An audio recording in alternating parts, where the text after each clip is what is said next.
All right, so another road blog here. I'm not driving for this one because I gotta read some shit to you. I was forced to take an online diversity course at work today. I'm not kidding you with this bullshit. I am not a fan of diversity, at least in the modern context, with which it means. That being political correctness, I don't give a fuck about sensitivity training. That's what they would, it wasn't just about diversity. It was also about sexual harassment and all that. And, most of this shit's fucking obvious, especially with sexual harassment. Don't ask for sex from your underlings. Yeah. No, I think I can figure that out. Most of this shit's bullshit. Some of it's real. Most of it's bullshit. Anyway, I don't have a lot of patience for any of this shit. So I want to read you some of this bullshit from the quiz. Which of the following characteristics is not one that makes Oprah Winfrey diverse? African American, over 40 years of age, female or disabled. None. All of them make her diverse. Diversity programs are in place to ensure that we provide special privileges to minorities and the elderly. True or false? They want you to say false, but no, that's true. Yes, diversity programs are there to provide special privileges. If you are being hired to embrace a quota, that is a special privilege. It doesn't matter whether, it doesn't matter what that particular quota is. That is a privilege. If you're not being hired based on your ability and you being superior in that ability to other people, that is called privilege.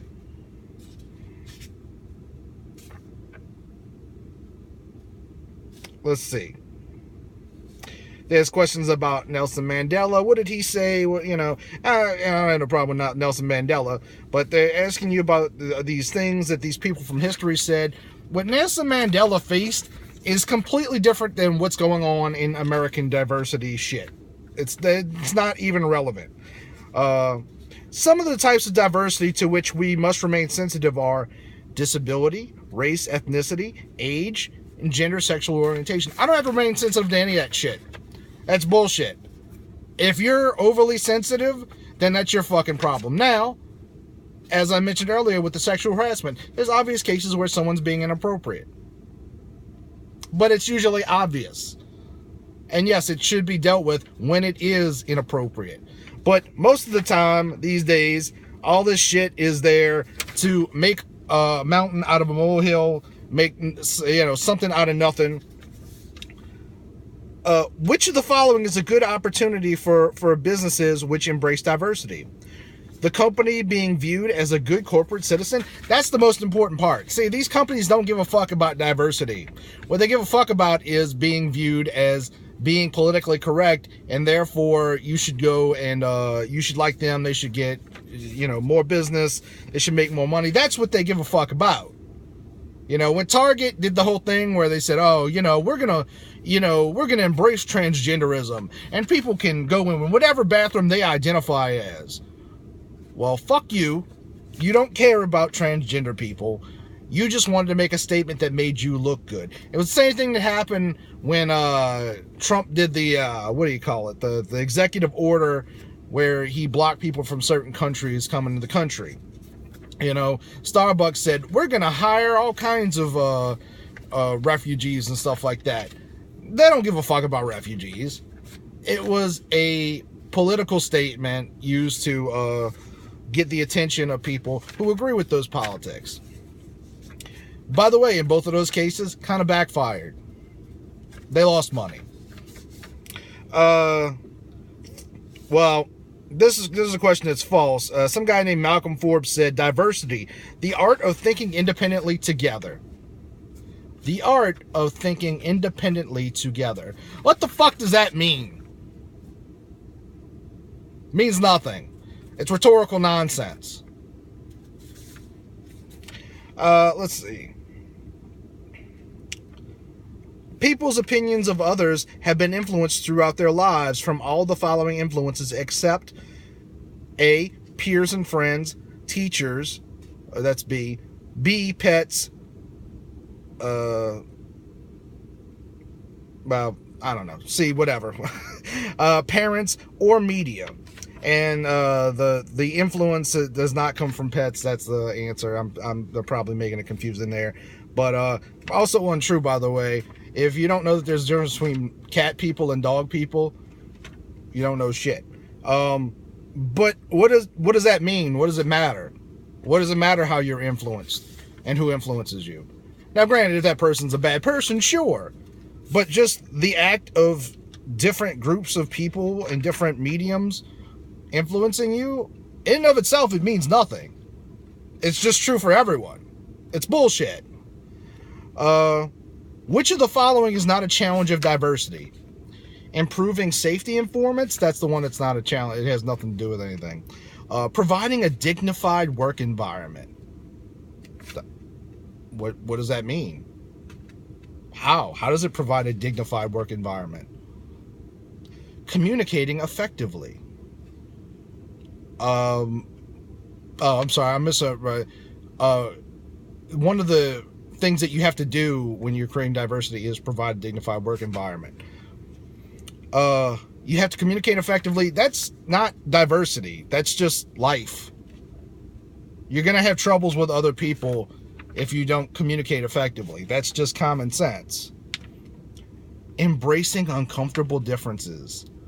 How so? In what way? Oh, you mean like if a transgender person comes around, that makes me uncomfortable and I just have to embrace that and deal with it? Well, I don't necessarily. I could go get a different job. I don't have to do shit. This is America, Jack. I can do whatever the fuck I want. Being able to adapt to change. You have to do that anyway in life. Adapting to change is the most essential part of life.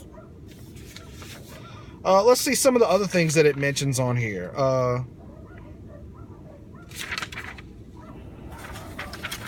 What are your thoughts when you have to work with someone? Usually it's, are they going to keep up their end? Are they going to do their job?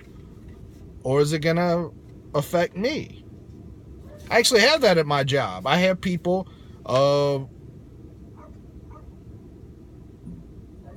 one of them's a white woman, one of them's a black chick. But anyway, I have people who don't do their job properly and it interferes with my job. I don't care that they're female. I care that they're fucking with my life. If you go fuck up on your own and it doesn't involve me, that's not my business. I don't give a shit. What makes me uncomfortable? These are questions you're supposed to ask yourself. What makes me uncomfortable? People that don't do their fucking job properly.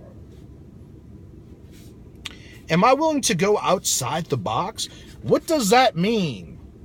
See, that's the thing about all this shit. Like, whenever somebody comes at you with some sort of politically correct bullshit or some new age modern shit, nobody ever stops to ask, what does that mean? Am I willing to go outside the box? In what regard? What does that have to do with your identity politics? It has nothing to do with anything. Can I change? Do I want to listen? In many cases, no, I don't want to listen. If you have bullshit to say that doesn't have to do with us doing our jobs, no, I don't want to listen. I don't want to listen to this shit, but I had to listen to it. Am I willing? Can I change? Yes, everyone can change. Will I change? Obviously not, because I'm making this video. Can I go beyond tolerance and embrace diversity? Once again, what the fuck does that mean? How does that... What's the difference between tolerance and diversity? I mean, there's obvious word differences, but it's meaningless. It's just doublespeak. Then there was a section that talked about diversity training. And this is what it asked. Who am I? And in parentheses, in regards to color, nationality, gender, sexuality. What about my family? What are they? With whom do I associate? This shit sounds like fucking McCarthyism. What are you? What do you believe? Who are you associating with? Nobody escapes the Spanish Inquisition. I got that wrong. I fucked that up. Nobody expects the Spanish Inquisition. But the point is, like, all this shit, like, you know what? I don't give a fuck about diversity. And here's why. Like, I don't have a problem with anyone if you're willing to work hard and you're a good person. Those are my two criterion for people. Work your ass off and be a good person. And if you are that person and you work harder than the other people, if you're more qualified, you're a good person, then you should get the job. If the person who does get the job happens to be a white male, but they work harder than you, they're more qualified, maybe they're just a nicer person even if they're less qualified, I have no problem with that. See, all this shit, diversity, what it does is it dehumanizes you. It makes you less of a person. You know, I like women with big titties. I like country music. I like Disney. I like Chinese food, pizza. All of those things define me more than what my race is, what my gender is, what my sexual... Actually, the big titty thing is covered under sexuality. But, you know, everything about that tells you more than you need to know, or more about me that you need to know than those other simple things. Because if you identify yourself based on something as simple as your gender, your race, your sexuality, your age, you're not an interesting person. You're probably a shitty person. Because, like, all this is bullshit. Like, and that's what all this identity politics is. It's an attempt to divide people. Put them in certain groups and prioritize them based on, you know, their victimhood. But you can't really be successful if you treat yourself as a victim. Yes, obviously there's racism and sexism and all those other things exist in the world, and they will always exist in the world. This idea that we'll eventually go into this Star Trek evolution where we will no longer have intolerance of any sort is bullshit. And actually, if you watch Star Trek, it's all you see that it's bullshit. We're human. We have prejudices. We believe certain things, and that's going to come into conflict at times. Does that mean that defines us? Fuck no. Again, if you work hard and you're a good person, that's what matters most in life. And to be honest with you, the working hard part is the thing that matters most. And this diversity shit, it is actually making the world worse. I don't like Donald Trump, but you know why the Make America Great Again appealed to so many people? Because people were sick and tired of being, not everyone, obviously. Some people benefit from this shit. But not everyone is interested in, like, hearing, like, what a terrible person they are and how guilty we have to feel for success. Well, you know, America, we're terrible people and we destroy everything, and you should feel guilty because someone else has it worse. Fuck you, no. People are tired of hearing that shit. They like being proud of being American. Like, this is all, like, I don't understand why we're letting these people win. Why? What do we have to gain from diversity? What do we have to gain from defining ourselves in simplistic means? Nothing. This country is worse off than it's ever been. It's more divided than it's ever been because we have this belief that we have to be segregated into groups. We're letting them win, and it's making America worse. Fuck that. Fuck diversity. Let's get back to being human again and acting like human beings and treating each other like human beings. That's what fucking matters. Keep it metal.